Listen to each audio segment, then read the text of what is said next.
Hi, it's time for chapter 24. But up on the peach itself, everyone was still happy and excited. I wonder where we'll finish up this time, the earthworm said. Who cares, they answered. Seagulls always go back up to land sooner or later.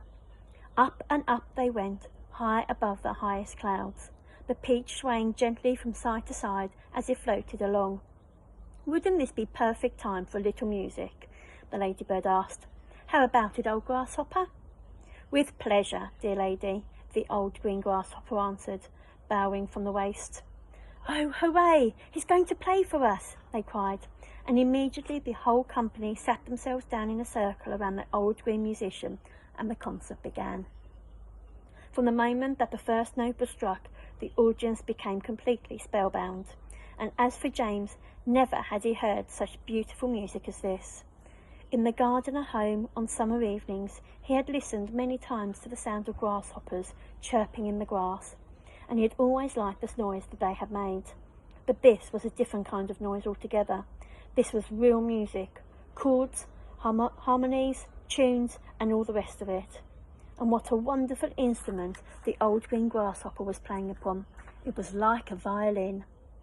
It was almost exactly as though he were playing upon a violin. The bow of the violin, the part that moved, was his back leg. The strings of the violin, the part that made the sound, was the edge of his wing. He was using only the top of his back leg, the thigh, and he was stroking this up and down against the edge of his wing with incredible skill. Sometimes slowly, sometimes fast, but always with the same easy flowing action. It was precisely the way a clever violinist would have used his bow, and the music came pouring out and filled the whole blue sky around them with magic melodies.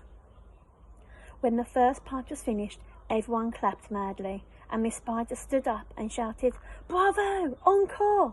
Give us some more! Did you like that, James? The old green grasshopper asked, smiling at the small boy. Oh, I loved it, James answered.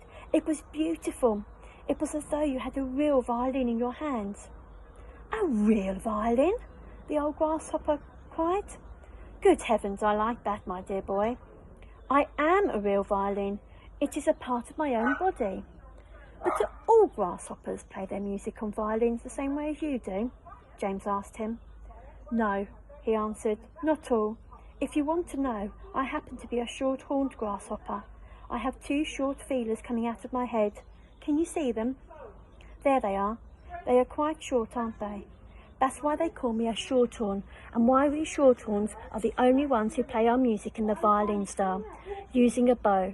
My long-horned relatives, the ones who have long curvy feelers coming out of their heads, make their music simply by rubbing the edges of their two top wings together. They are not violinists. They are wing rubbers, and a rather inferior noise these wing rubbers produce too, if I may say so. It sounds more like a banjo than a fiddle. How fascinating this all is, cried James, and to think that up until now I'd never even wondered how a grasshopper made his sounds. My dear young fellow, the old green grasshopper said gently, there are a whole lot of things in this world of ours that you haven't started wondering about yet. Where, for example, do you think I keep my ears? Your ears? Why, in your head, of course. Everyone burst out laughing. You mean you don't even know that? Cried the centipede. Try again, said the old green grasshopper, smiling at James. You can't possibly keep them anywhere else. Oh, can't I? Well, I give up. Where do you keep them? Right here, the old green grasshopper said, one on each side of my tummy. It's not true. Of course it's true. What's so peculiar about that? You ought to see where my cousins, the cricket and the katydids, keep theirs. Where do they keep them? In their legs. One in each front leg, just below the knee. You mean you didn't know that either?